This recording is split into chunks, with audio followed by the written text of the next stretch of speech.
Today, we've got something, well, pretty unique, a collection of observations called Dynaxiom 3271-3280. Now, these aren't typical articles. Think of them more like numbered thoughts, little nuggets packed with surprising details and ideas that honestly make you stop and think. Okay, let's get into it. Let's explore what these Dynaxioms have to say. All right, first up, observation 3271. It kicks off with a pretty provocative idea. If you're musical, it's actually better to be a celebrity than just a musician. Why do you think that is in the world today? Well, it seems to tap into a big shift in culture. The source talks about this postmodern reality we're sort of in. Yeah. Where big, grand stories maybe don't hold up like they used to. Everything's a bit more fragmented. And in that world, being too inside, maybe too niche, or even, get this, too nice, makes you too esoteric. For real celebrity. Too nice. Yeah. It suggests the path to massive success often means you have to go low.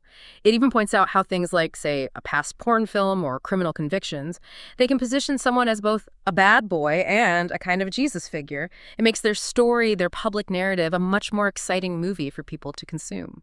That's quite a take. A bit cynical, maybe, but when you look around, it's hard to ignore. Yeah. Do you think there's still room for just, pure talent? Or genuine sincerity? Or is that just old-fashioned in this movie world? It's tricky. I mean, this movie-like quality is definitely something you see. Think about Jimmy Carter. The source contrasts his genuine interest in politics as an art, his sincere faith, with how someone like Trump might, use religion more strategically. To score points with his base, it really does feel like watching different kinds of movies. Right, performances. Exactly. There was this shift, apparently starting in the 90s, where real life and real life just started to blur together.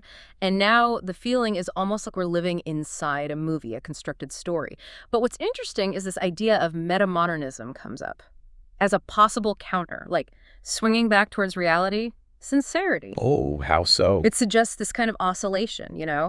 between being ironic and being sincere, looking for something authentic again, maybe a return to focusing on skill, on the craft itself, instead of feeling like you have to be a celebrity. That definitely shifts how you look at public figures. And it ties nicely into observation 3280, actually. It says basically, what's popular isn't always what's interesting. And being too individualistic, that can come across as selfish. So if we're living in this movie that rewards a certain kind of popular act, what does that mean for, our own personal interests, for being authentic? It really points to a downside of chasing popularity, doesn't it? Your life, your interests, they get kind of diminished, squeezed into these neat little boxes that other people will like, that are easy to digest. You end up tailoring yourself for an audience instead of just exploring what genuinely fascinates you. Fitting into boxes, like self-censoring for mass appeal. Pretty much. It's like wanting to make an indie film but feeling forced to make a blockbuster. Which connects to the next one, 3272. Yeah. We tend to tune in to what we think is true, or maybe what we want to be true, even if the facts don't really back it up. I wonder, listening to this, how often you might catch yourself doing that. It's subtle, but powerful. Oh, absolutely. This is basic to how we all build our own reality, right? We construct it, we reconstruct it. Something you held as absolute truth years ago might over time just lose its foundation. It shows how personal and changeable our sense of truth really is. We're all kind of writing our own script as we go. Yeah, exactly. We're the protagonists in our own story, constantly revising. So if our truth is that fluid, how does that play into the performance for others? Yeah. Because 3273 really hits on that. It says life is mostly a performance for other people, but often you're the only one in the audience watching your own movie in an empty theater. Oof. Yeah, that's a powerful image. But what's fascinating is the twist. Being an artist can make it a better film. You don't have to be the star front and center. You could be the production designer, maybe the composer, shaping the whole thing from behind the scenes, adding depth. So taking control of the narrative in a different way. Precisely. And the source even mentions AI. As of June 27, 2025, interestingly specific date, how AI lets us play these different background roles more easily. We can become the director of our own personal reel, essentially. Interesting. Okay, let's shift gears a bit to art and experience. Observation 3274 says literal interpretations can, kill the art experience. How does that apply outside of just looking at art in, daily life? Well, you see it really clearly with minimalism. Think about Donald Judd's boxes, right? Or silhouette sculptures. To someone just looking literally, it can seem like, like you said, something from Home Depot. Anyone could do that. Right, my kid could paint that kind of thing. Exactly. But what gets missed is the idea. These artists were, as the source says, literally specific about their philosophy. Judd wrote whole essays, like specific objects explaining the concept. The art isn't just the box, it's the whole conceptual framework. A purely literal view misses all of that. Yeah. And in life, how often do we miss the deeper meaning because we're stuck on the surface details? That makes sense. It's about the context, the intent. But is there a risk of going too far the other way, where the concept is so hidden only a few insiders get it? And that brings us to 3 Hugh Dibble 275, this really intriguing phrase. Spirituality is a painful comfort. That sounds like a contradiction. What could that mean? It's a paradox, yeah.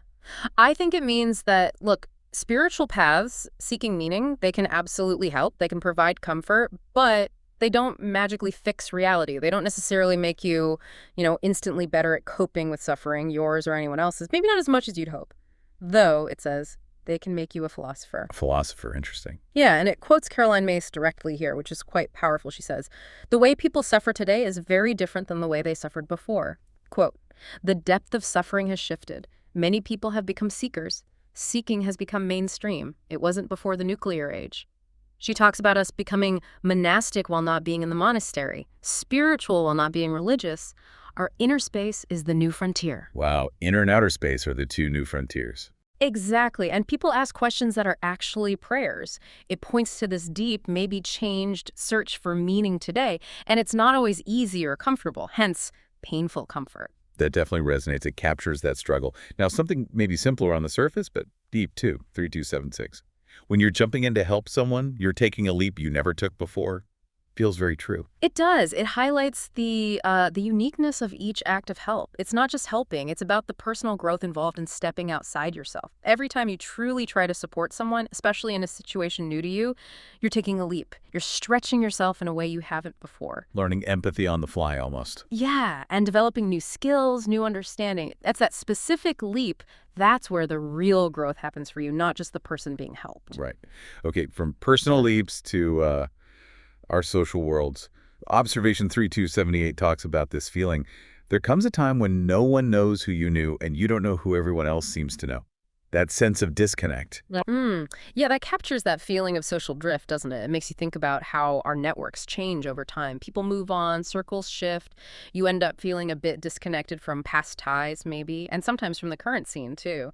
It's that constant churning of personal history against what's happening now. A very relatable feeling as time goes on. And speaking of feelings tied to time, let's look at 3279. Nostalgia. It suggests nostalgia is driven by a sense of loss. How might our own feelings of, say, missing out fuel that nostalgic feeling? Well, the source uses a great example, big band music in the 1980s. The point is, back then, lots of musicians were still influenced by big band. They were using those skills, those sounds in current music. So because it was still sort of present, still relevant in a way, there wasn't this intense nostalgia for it yet. You didn't really feel you were missing out on it. So nostalgia kicks in when something feels truly gone or irrelevant to the present. Exactly. It's not just about remembering the past. It's about perceiving an absence, a loss in the now. If something's still fundamentally part of the landscape, even if changed, the need for nostalgia isn't as strong. That really clarifies the feeling. Okay, one last piece of unexpected wisdom. Observation 3277. Bugs are better than features because it's easier to fix them. That sounds totally backward. My first reaction is always, ugh, bugs are the worst. Right. It seems counterintuitive, but think about it from a systems perspective, like in software, which is probably the context here. Features, especially ones that have been around a while, become fixtures. They're deeply embedded, part of the foundation. Trying to fix or change a core feature can be really complex. It might have dependencies all over the place. You risk breaking other things, creating new bugs. The dreaded unintended consequences. Exactly. Whereas a bug often is more contained. It's a specific problem, maybe localized. You can usually isolate it and fix it without shaking the whole structure. Yeah. So in that sense, simpler to deal with. It's about the complexity tied to established structures versus isolated errors. All right, I can see the logic there now. Easier to patch a hole than rebuild a wall sometimes. So, wrapping this all up, what does this collection of thoughts mean? We've gone from celebrity culture and performance to art interpretation, spirituality, even software bugs. These Dynaxiom observations, they really do give us some unique angles, different lenses to view our everyday lives through. Absolutely. I think the big takeaway is the value of looking at things from these unexpected perspectives. Connecting ideas that don't seem related on the surface, it helps build a richer, more, nuanced understanding of the world. Seeing past the obvious, recognizing the performances, maybe understanding the deeper structures shaping how we see things. It makes you think. Perhaps the real art of living today isn't about being the star of your own personal movie, but maybe about becoming a really keen observer, a thoughtful production designer of your own unfolding reality, something to reflect on. How do you construct your own truth? And what stories are you choosing to perform, or maybe choosing to create in your life?